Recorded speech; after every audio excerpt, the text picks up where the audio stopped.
For our elementary information session today, I'm going to hopefully share with you a little bit about what it looks like in an elementary classroom at a Guidepost Montessori school. And we'll talk a little bit about some of the different elements of Montessori Elementary and answer whatever questions you have. But I really want to start off, hopefully the way you would start off if you went to one of our schools, which is taking a moment to actually come into the classroom. Because I think there's really no better way to get a sense of what a Montessori elementary classroom looks like or what's unique and different about this type of education than to bring yourself into the room. And so I want to start by visiting a lower elementary classroom. And so this is a classroom that has children age 6 to 9, so roughly grades 1 through 3 working together. And the sound is a little spotty on this video, so I'm going to talk over it a little bit so that I'm telling you what you're hearing. You don't have to hear any actual voices. They're not saying anything too much. But the first thing you may notice is that it's not quiet, and hopefully that much sound is coming across. Stepping into an elementary classroom for the first time, the first thing you notice is that hum of activity. You've got people talking, people interacting, engaging with materials. Students are arranging themselves according to their comfort. There's different flexible seating options. You see students sitting on the ground at small tables, working in groups, working individually. And all of them really deeply focusing. So you can see these girls working on a writing prompt that they have on their board. You can see children walking freely around the classroom, knowing where they're going. You're finished.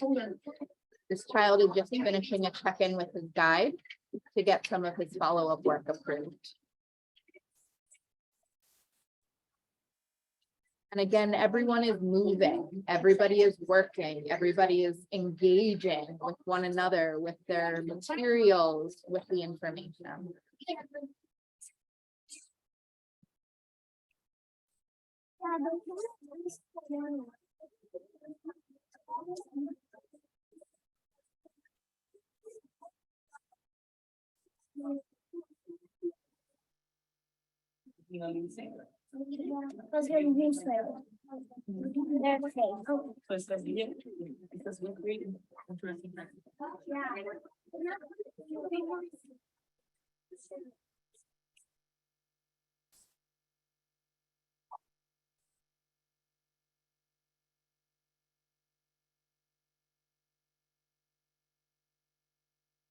This is a lower elementary classroom. This is the younger half of the elementary space.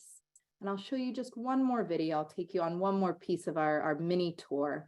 And that's into an upper elementary classroom. So this is a different classroom at a different school. And these children are 9 to 12. So this is the 4th, 5th, and 6th grade end of the elementary spectrum.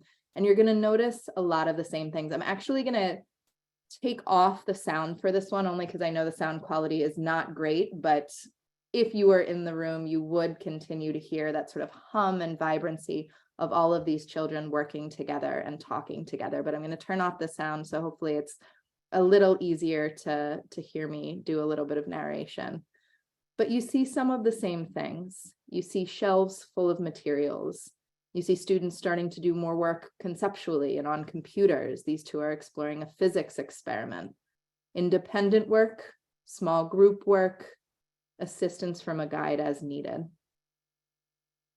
And again, students walking freely throughout the classroom. Moving between materials, moving between colleagues and peers, making choices. I love this moment of just casual friendship amongst two classmates where it's just natural to give a friend a hug and then move on to the next part of your day. This is a place where children enjoy being. These 3 girls are putting on their aprons to do a science lab. You've got students doing reading, math, grammar.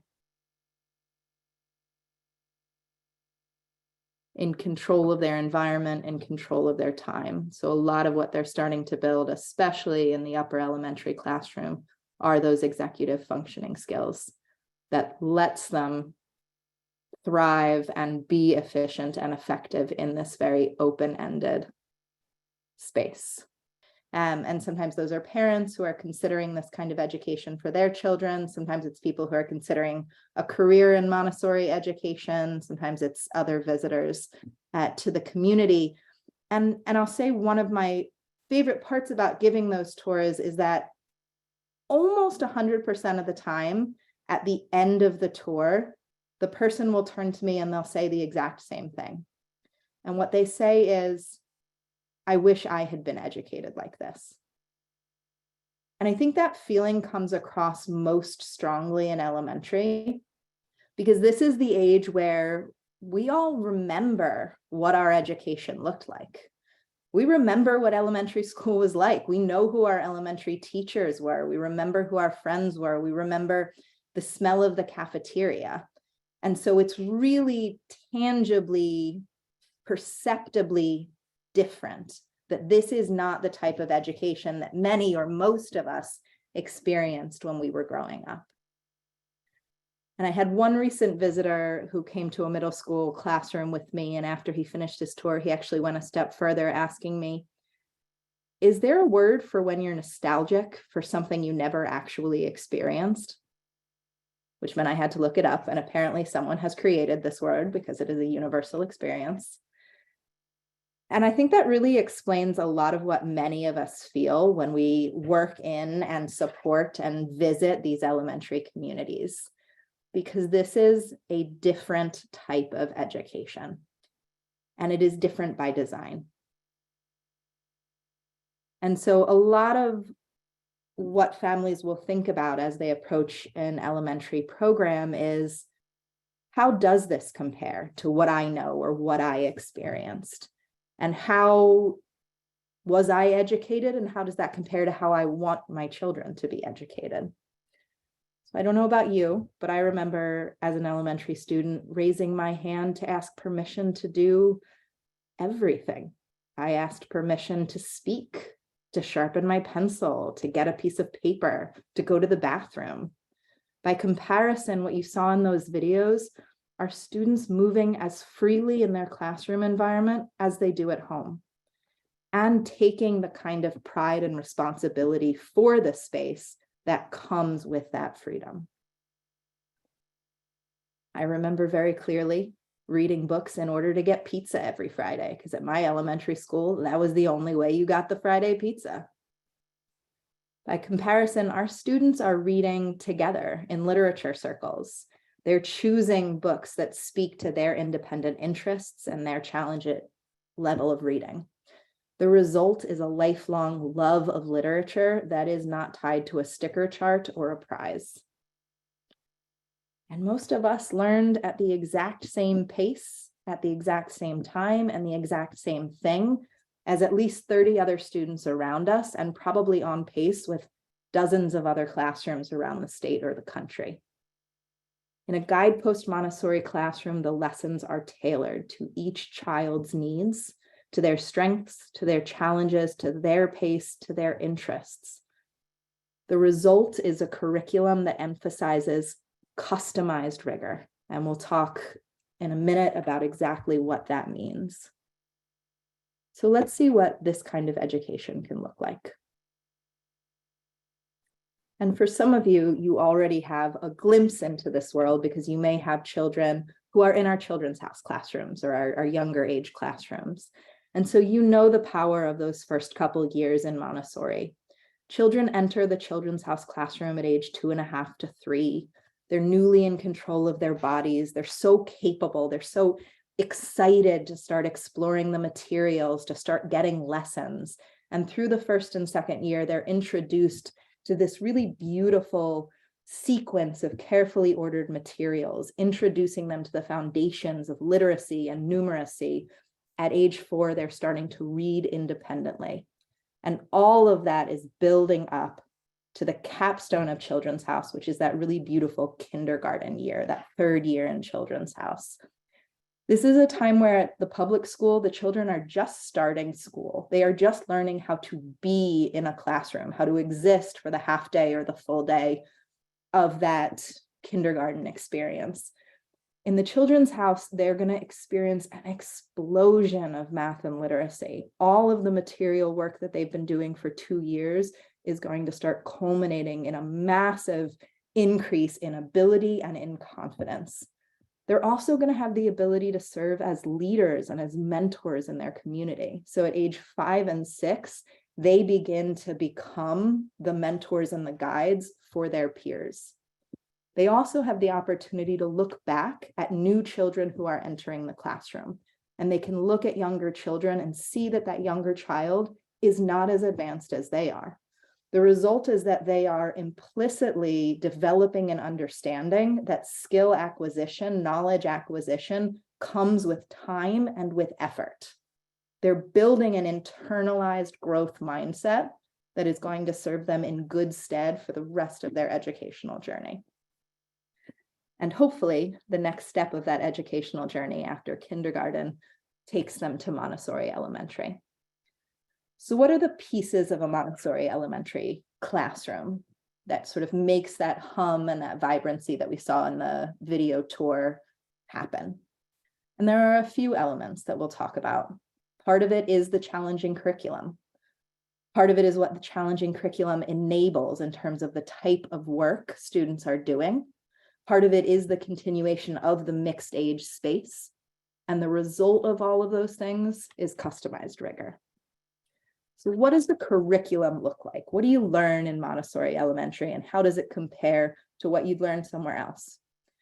And in general, the content matches row by row, but what I'll show you with just a few sort of randomly chosen examples and a comparison of when things are introduced on Common Core standards and when they tend to be introduced in a Montessori classroom. If we look at a few examples in literacy and numeracy, whether it's conducting research projects, using reference materials, computing multi-digit numbers, or beginning to understand and derive theorems, in general, concepts are introduced in a Montessori classroom 1 to 3 years earlier than they're introduced in a Common Core or standard public school. But earlier introduction of core materials is really just the tip of the iceberg. The intentional scope and sequence of an elementary curriculum in Montessori is both robust and challenging. But the components of this curriculum are both the intentional scope and sequence and the follow-ons to that. How that material is presented matters, how students engage with it and use it to do work, and how their mastery of the content is assessed within the classroom. So looking a little bit more in detail at our scope and sequence and at what that looks like. And this is just an example of lower elementary math. So let's drill in a little bit to what a lower elementary student, a first through third grader, might cover in that 3 years in the classroom. And all of our subjects really begin with what we call the great stories. So these are narrative introductions to a concept that help engage a child's curiosity and interest. It lays out a scaffolding or a foundation upon which they can add other more detailed knowledge. And it also welcomes them into a world of numbers with the specific guidance or suggestion that this world matters. So they'll learn the history of numbers, they'll learn the story of mathematicians, they'll learn about specific challenges in the ancient or modern world that were solved by the discovery of mathematical truths. And so they enter into their study of mathematics motivated by the belief and the knowledge, the historically founded knowledge, that mathematics is a way of improving life, that it is absolutely relevant and important.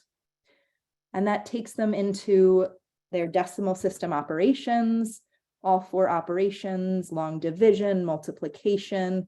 As their reading comprehension improves, one of the ways they practice that is through increasingly difficult word problems. They start to explore fractions and decimals. fraction equivalence, operations with like denominators, comparisons between fractions and decimals. They start to do a lot of measuring. They learn metric system and standard. They start to convert between different types of measuring. They start working with money and comparing currencies. They start measuring volumes and weights and temperatures and have their first introduction into graphing, making bar graphs and pictographs. A lot of the math work in lower elementary is geometric. So they spend a lot of time covering geometric concepts, introduction to shapes, congruence, similarity, equivalence, learning about different types of angles and transformations, and calculating area, surface area, and volume. All of which builds into a preparation for algebra. And so they start working with materials that will take them into algebraic concepts. And as they transition from lower elementary to upper elementary, the curriculum continues to build and deepen. So what happens as a child moves into 4th, 5th, and eventually 6th grade? Those great stories come back, but they start becoming the foundation of independent research projects, the building of historical timelines of discoveries within math.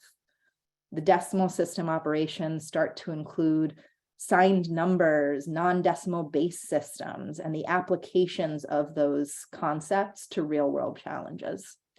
Fractions and decimals start to include percent calculations, ratios, proportions, and measurement and data extends and deepens too. Where they were introduced to currency calculations in lower elementary, our upper elementary students are now doing the budgeting for the classroom. They're doing more unit measurements and conversions and deepening their understanding of statistics with measures of center, different types of box plots, line plots, histograms, doing basic surveys and data collections, starting to analyze simple data sets. Their geometric knowledge similarly expands. One key element of geometry at this stage is starting even in 4th grade. They're being introduced to geometric theorems like the Pythagorean theorem, but they're also doing the work to derive those proofs themselves, something that is usually not introduced until high school. And that builds to the ability to introduce algebra towards the end of upper elementary with exponents, one-step equations, graphing of 2 variable sequences. So if we look at what that looks like in literacy as another example, so looking at the literature, the writing, reading, and literature curriculum as an overview for lower elementary.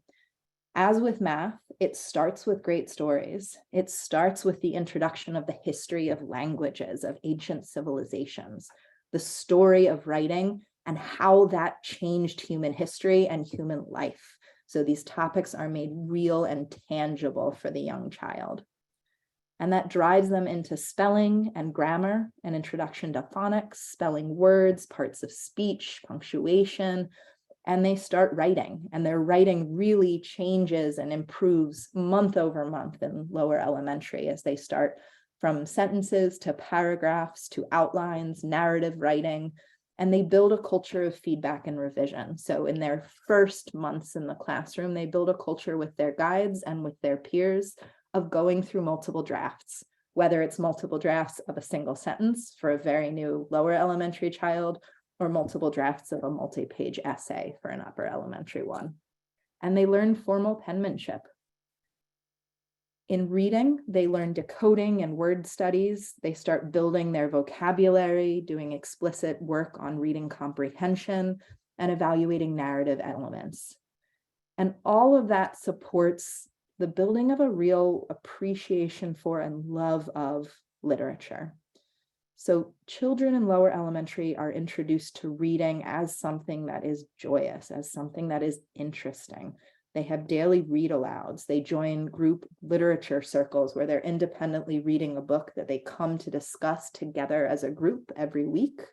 And they get to choose their own reading work that's at their level. They get introduced to drama. They get introduced to poetic forms, literary nonfiction, even historical and scientific texts. And they get to express themselves in written and in oral, in verbal speech. They engage with each other in Socratic seminars and have an emphasis on recitation. And as with math, all of those things deepen and expand in upper elementary. So the great stories start to spark independent research projects, writing projects, creative writing. They deepen their study of grammar, including formal sentence diagramming, and they deepen their understanding of writing structure.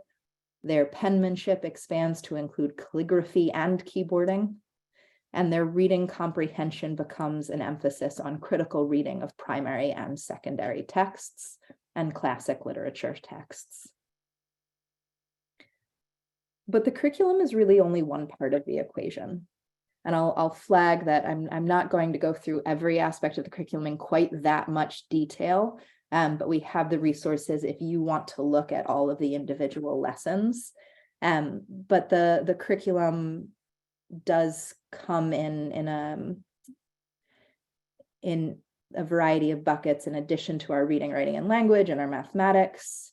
Students study in the sciences, biology, botany, physics, an introduction to chemistry, history, the arts, visual arts, painting and sculpture, as well as music, and practical life, which includes both care of themselves, care of the environment, and skills like budgeting and planning for goings out and planning their day and executive functioning, things like journaling and keeping a calendar.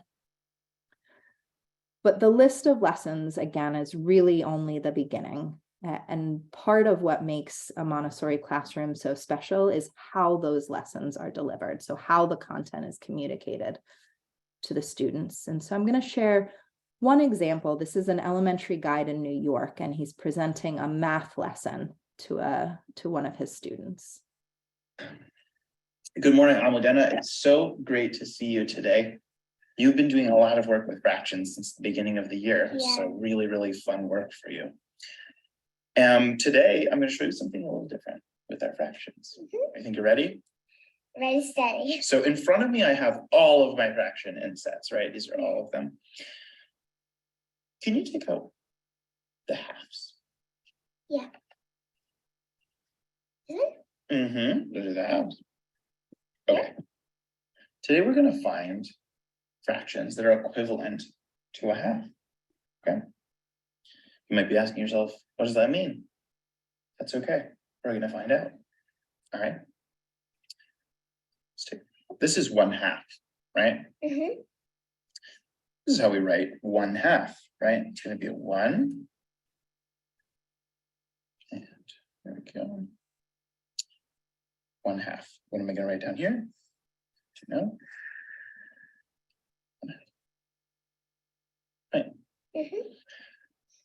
Let's see if we can find thirds that are equivalent to a half.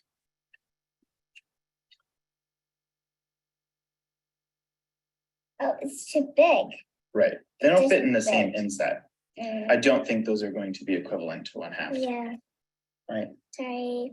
So 2/3 is not equivalent to half. Let's try 2/4.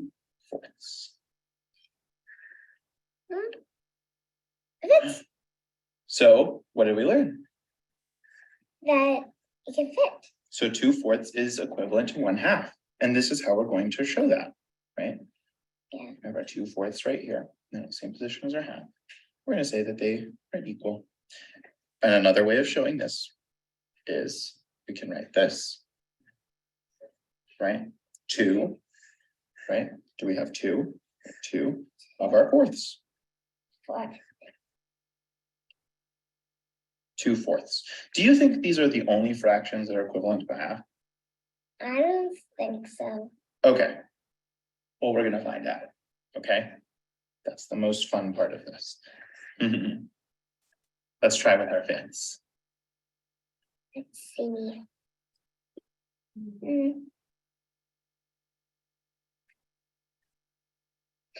There's a little space over here. I don't think this fits here. No. So are our fifths going to be equivalent? No. No. Why don't you try with the sixths?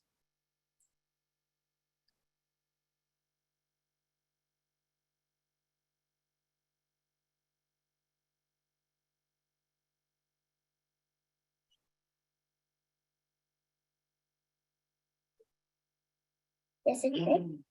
If it's Those do look like they are one. Okay, so well, let's write it out.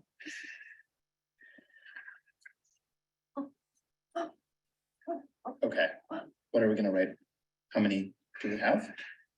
3 3. And of which family? of the 6, So what are we writing on the bottom? 6. 6. 3 6. Are those equivalent? Yeah, Okay, do you think that there are more that can be equivalent? yeah. I think so too. Let's find out. So this is a lesson where a child is being introduced to the concept of fraction equivalence, which is a fundamental concept in geometry. And it's one that any child is going to learn at some point in elementary math, but most children are going to be introduced to on a worksheet, right? Where they're seeing this as a two-dimensional and non-tangible concept that for most people stays sort of floating or not perceptible for most of their life. And you may know this story because it makes the rounds every few years, but apparently about, I don't know, at this point, 20 or so years ago, Burger King and McDonald's were getting into competition wars, and one of them released the Quarter Pounder. This was a super popular burger, and the other chain wanted to be able to compete. And so they said, we're going to offer a burger that's even bigger for less money. And so they offered a third of a pound burger, and no one bought it.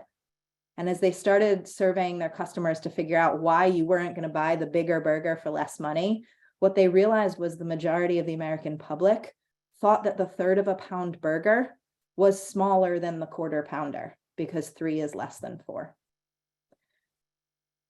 Most of us don't hold math in a way that helps us in our daily life.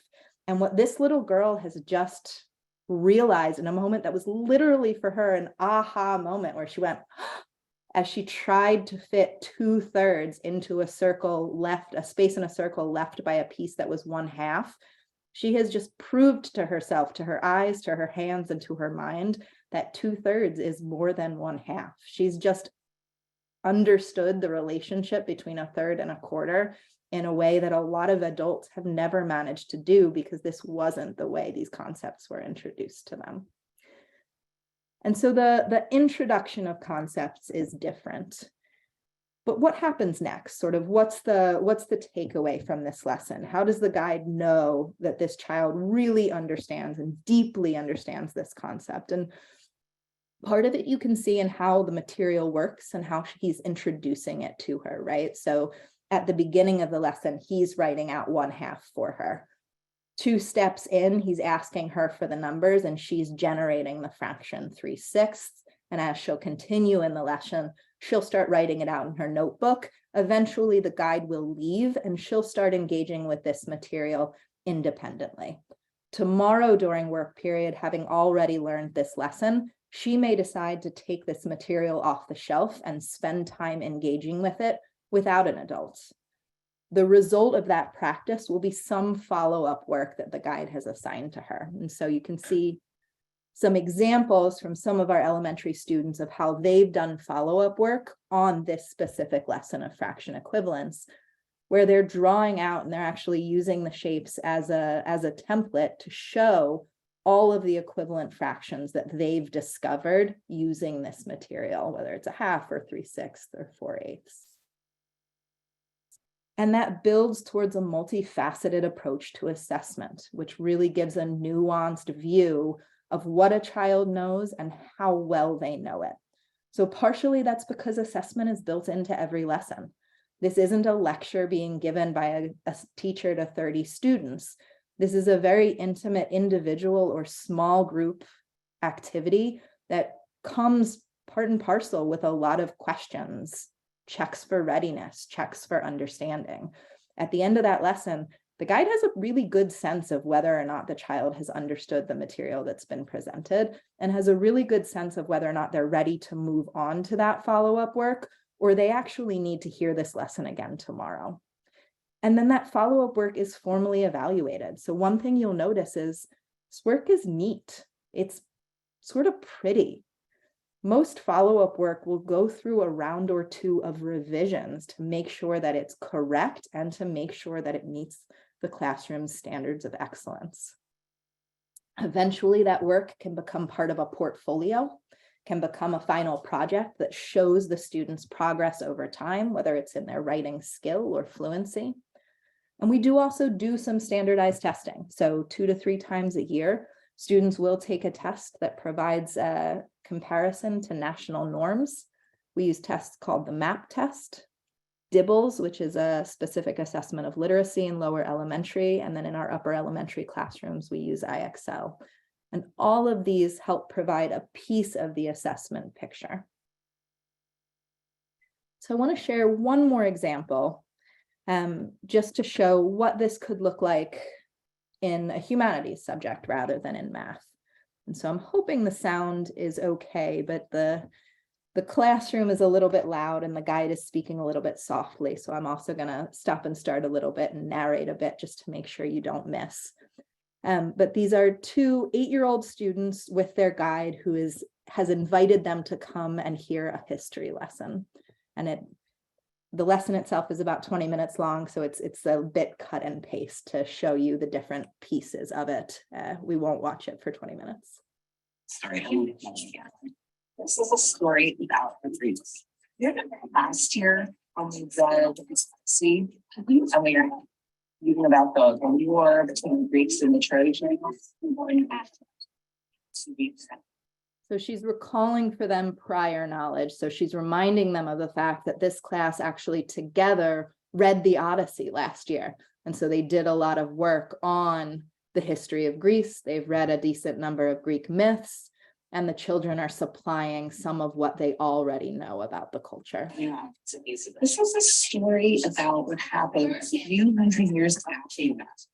So after this war, which we now know happened in some wars, there is a dark ages. We don't mean dark like the sun was less bright or something.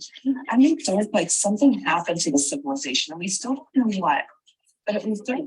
There's no writing that's left over for a few hundred years after these war ends.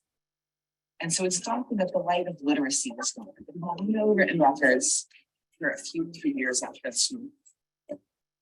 And I love that piece where she's starting to set the scene for them. And she starts by talking about introducing them to the concept of the Dark Ages, which is a new concept.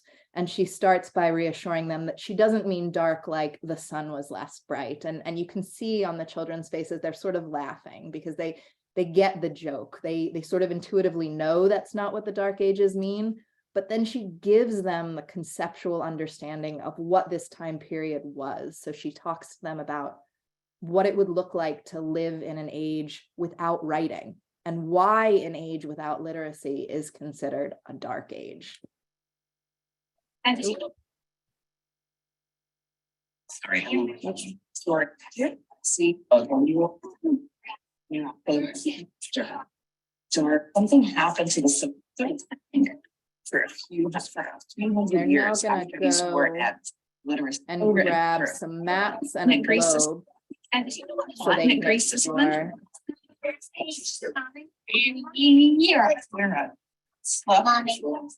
you seen some years? In the Mediterranean, down near the sea.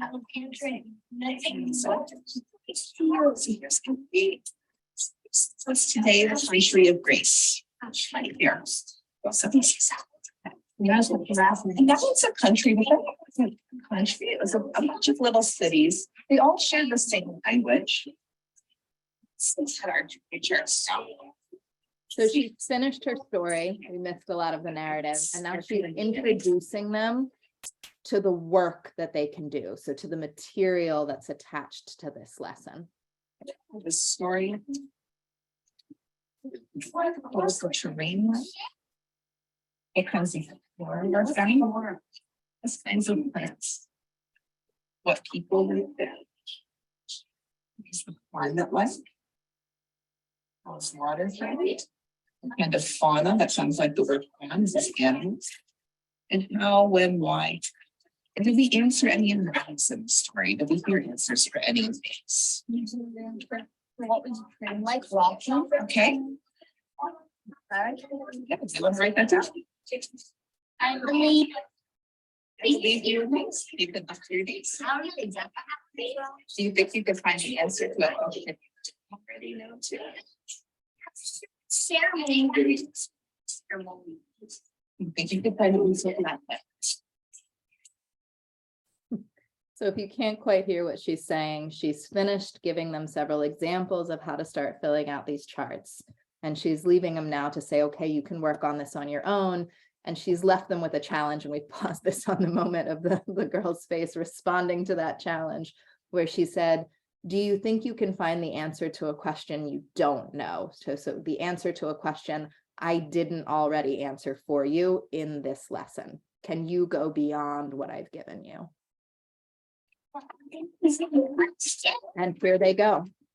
And I love watching this boy run through the classroom. He is so confident in this space.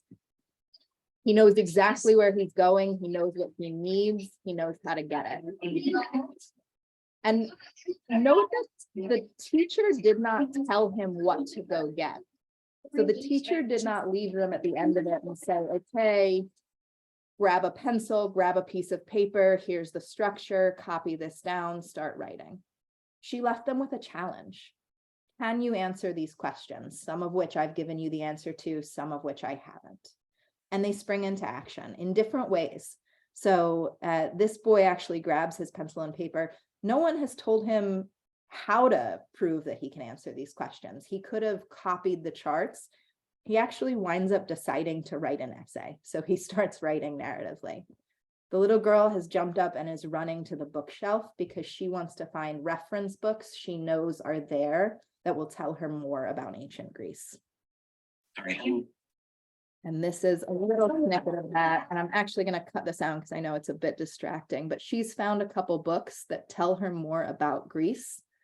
Her peer over here is searching through the shelves because he knows he's seen a chart in another lesson that explain Roman numerals. And one of the questions asks him about the number system.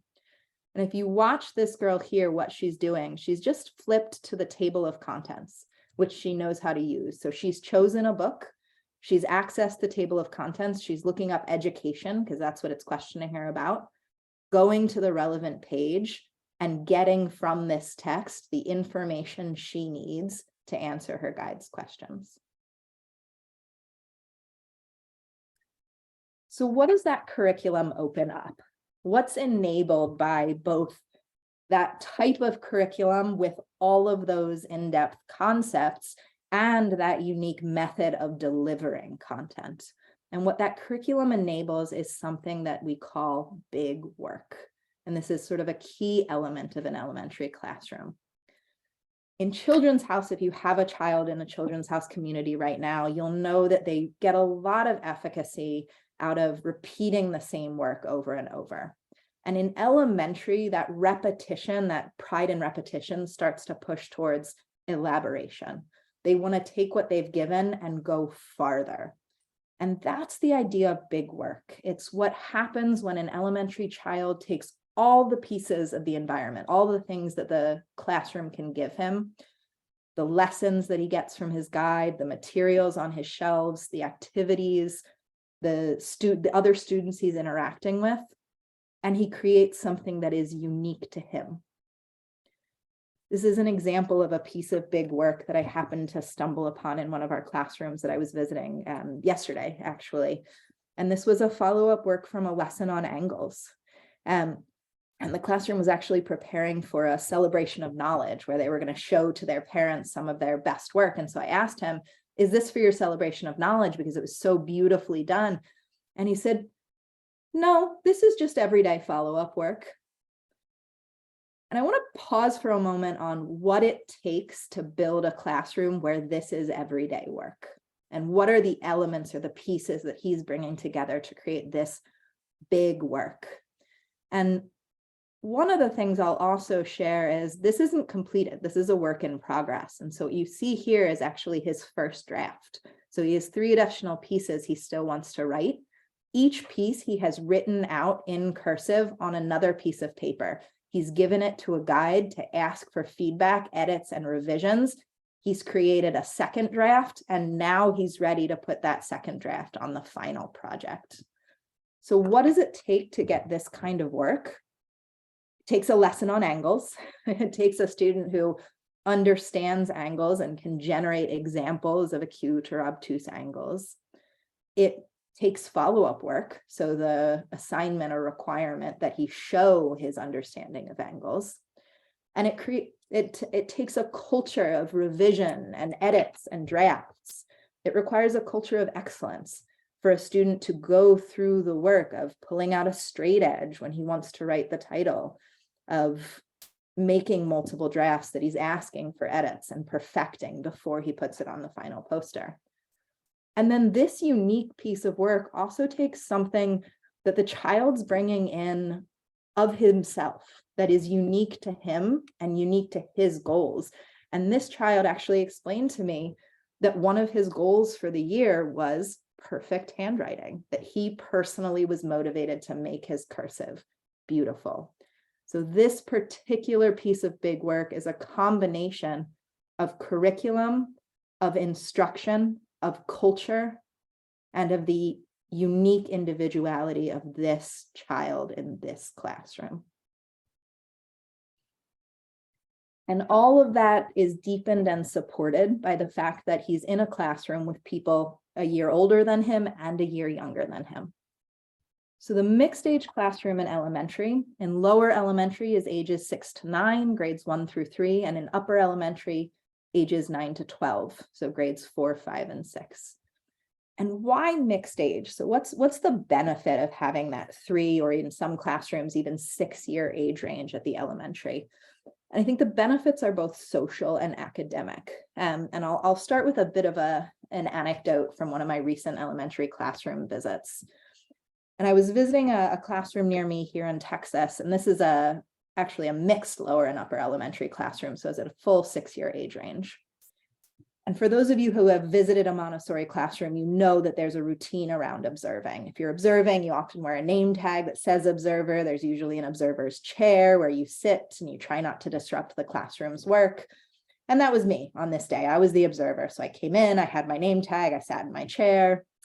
And there was one young girl who was new to the community who was completely thrown off by my presence in that classroom. I was the most exciting thing she had seen all day. And she runs up to me and she just stares. And I say, hi, and she stares.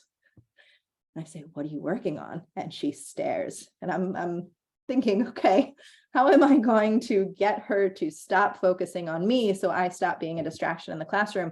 And as I'm thinking about how I can support her, an older child comes over, one of the upper elementary students, and looks at her and says, remember when we talked about observation and observers? This is the observer's chair. She's observing, and that's her work. You can't interrupt someone when they're doing their work. Why don't we go find a book to read?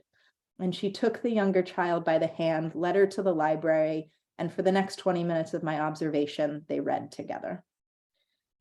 And besides being just a really beautiful thing to witness and a beautiful moment of interaction between two lovely students, it also made me reflect on how different that would have looked if it wasn't a mixed age classroom.